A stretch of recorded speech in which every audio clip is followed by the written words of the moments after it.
Assalamualaikum warahmatullahi wabarakatuh. Selamat pagi dan salam sejahtera untuk kita semua. Bagaimana kabar kalian hari ini? Mudah-mudahan pada kesempatan pagi ini semua dalam keadaan sehat walafiat ya. Ibu ingatkan supaya peralatan alat tulis disiapkan ya. Kemudian cek juga HP, baterai dan sinyal sehingga pembelajaran kita berjalan dengan lancar. Baiklah, sebelum kita mulai pembelajaran, marilah kita berdoa menurut ajaran agama dan kepercayaan kita masing-masing. Semoga kegiatan yang kita lakukan ini diberi kemudahan dan diridhoi oleh Allah Subhanahu wa taala. Bismillahirrahmanirrahim. Baiklah, kita lanjutkan materi kita pertemuan 3 masih di KD 3.2 tentang pertumbuhan dan pembangunan ekonomi. Pada kesempatan 3 ini kita akan membahas tentang pembangunan ekonomi. Adapun materi pada pertemuan ketiga, yang pertama adalah pengertian pembangunan ekonomi. 2. Faktor yang mempengaruhi pembangunan ekonomi. 3. Tahap pertumbuhan ekonomi. 4. Indikator keberhasilan pembangunan ekonomi. 5. Perbedaan pertumbuhan ekonomi dan pembangunan ekonomi. 6. Persamaan pertumbuhan ekonomi dan pembangunan ekonomi. 7. Masalah pembangunan ekonomi di negara berkembang. Dan 8 adalah pentahapan pembangunan RPJM 2005-2025. 1. Pengertian pembangunan ekonomi. Pembangunan ekonomi atau economic development adalah pertumbuhan ekonomi yang diikuti oleh perubahan-perubahan dalam struktur ekonomi dan corak kegiatan ekonomi atau usaha meningkatkan pendapatan per kapita dengan jalan mengolah kekuatan ekonomi potensial menjadi ekonomi real melalui penanaman modal, penggunaan teknologi, penambahan pengetahuan, peningkatan keterampilan, penambahan kemampuan berorganisasi dan manajemen. Menurut Michael Todaro dalam Suryana tahun 2010, pembangunan diartikan sebagai proses dimensional yang melibatkan perubahan-perubahan besar dalam struktur sosial, sikap mental yang terbiasa, dan lembaga nasional, termasuk pula percepatan atau akselerasi pertumbuhan ekonomi, pengurangan kesenjangan, dan pemberantasan kemiskinan absolut. 2. Faktor-faktor yang mempengaruhi pertumbuhan pembangunan ekonomi. Yang pertama adalah sumber daya manusia. Sumber daya manusia ini merupakan faktor dominan yang mempengaruhi pembangunan ekonomi. Kemudian 2 adalah sumber daya alam, 3 teknologi, 4 sosial budaya, 5 politik, dan yang keenam adalah sistem pemerintahan yang dianut oleh suatu negara. 3. Tahapan pertumbuhan ekonomi. 1. Tahap pertanian atau agraris. Pada tahap ini, sebagian besar penduduk bekerja dalam bidang pertanian. 2. Tahap manufaktur atau industri. Pada tahap ini, sebagian besar penduduk bekerja di bidang industri. Kemudian yang ketiga adalah bidang jasa. Pada tahap ini, terjadi perpindahan tenaga kerja ke sektor jasa. Indikator keberhasilan pembangunan ekonomi. 1. Peningkatan gross national product. 2. Pendapatan per kapita. 3. Struktur ekonomi. 4. Indeks kualitas hidup atau Physical Quality of Life Index yang dihitung berdasarkan kepada 1. Angka rata-rata harapan hidup pada umur 1 tahun. 2. Angka kematian bayi. 3. Angka melek huruf. Kemudian indeks pembangunan manusia yang terdiri dari rata-rata harapan hidup pada saat lahir, rata-rata pendidikan tingkat SD, SMP, dan SMU, 3. Pendapatan per kapita yang dihitung berdasarkan purchasing power parity.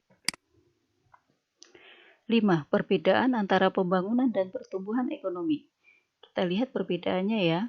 Nah, kalau pembangunan ekonomi, kenaikan kualitas hasil produksi barang dan jasa. Sedangkan kalau pertumbuhan ekonomi, kenaikan jumlah hasil produksi barang dan jasa. Jadi kalau pembangunan itu lebih menekankan pada kualitas hasil produksi, sementara kalau pertumbuhan menekannya pada jumlah hasil produksi. Kemudian yang kedua, dalam pembangunan ekonomi, kenaikan jumlah GNP dari tahun ke tahun itu lebih besar pada persentase kenaikan jumlah penduduk. Sementara kalau pertumbuhan ekonomi, kenaikan jumlah GNP dari tahun ke tahun tidak memperhatikan apakah persentase kenaikannya lebih besar atau lebih kecil daripada persentase kenaikan jumlah penduduk. Kemudian yang ketiga, kenaikan GNP disertai perubahan struktur ekonomi dan perkembangan iptek. Sementara kalau pertumbuhan ekonomi, kenaikan GNP tidak disertai perubahan struktur ekonomi dan perkembangan iptek. Yang keempat, kenaikan GNP disertai dengan peningkatan kesejahteraan masyarakat dan distribusi pendapatan.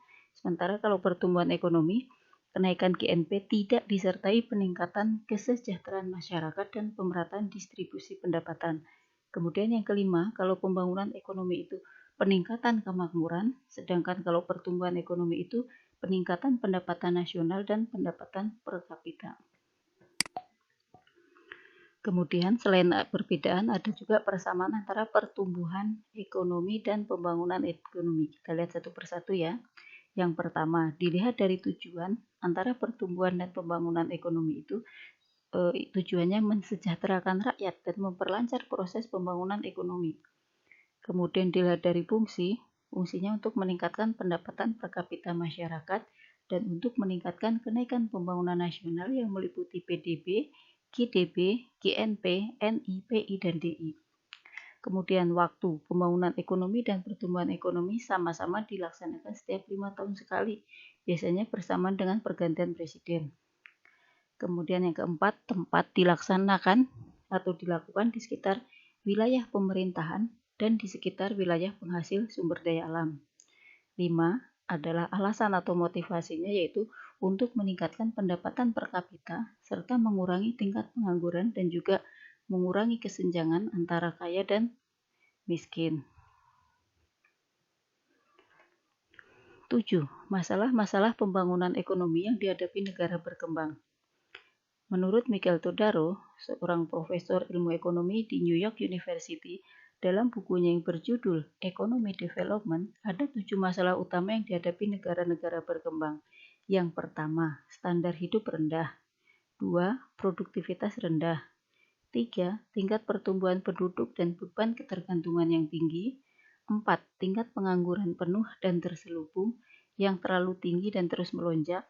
5. Ketergantungan terhadap produksi pertanian dan ekspor barang-barang primer. 6. Sistem hukum dan infrastruktur yang tidak mapan. Yang ketujuh adalah ketergantungan yang dominan pada dunia internasional.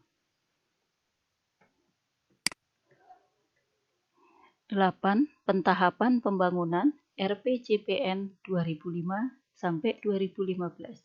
Nah, RPJPN itu adalah rencana pembangunan jangka panjang nasional, di mana waktunya itu 20 tahun.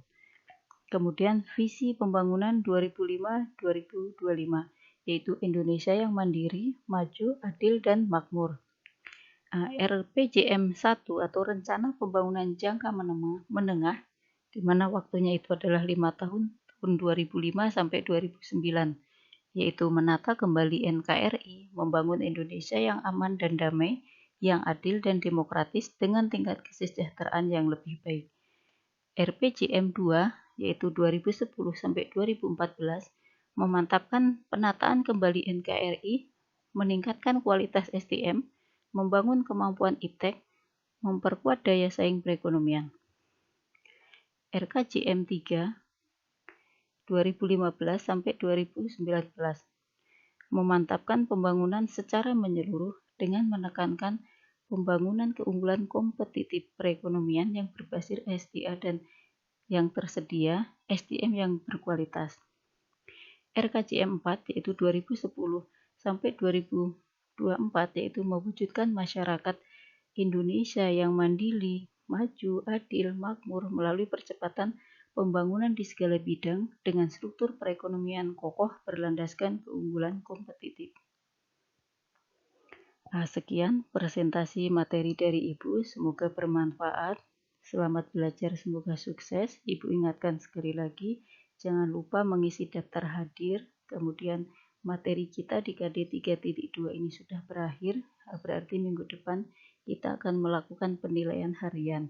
Ibu harap kalian membaca, mempelajari materi yang sudah Ibu berikan, kerjakan tugas yang ada. Semoga kalian bisa mengikuti penilaian harian dengan hasil yang maksimal. Mohon maaf atas segala kekurangan. Ibu akhiri dengan membaca Alhamdulillahirobbilalamin. Wassalamualaikum warahmatullahi wabarakatuh.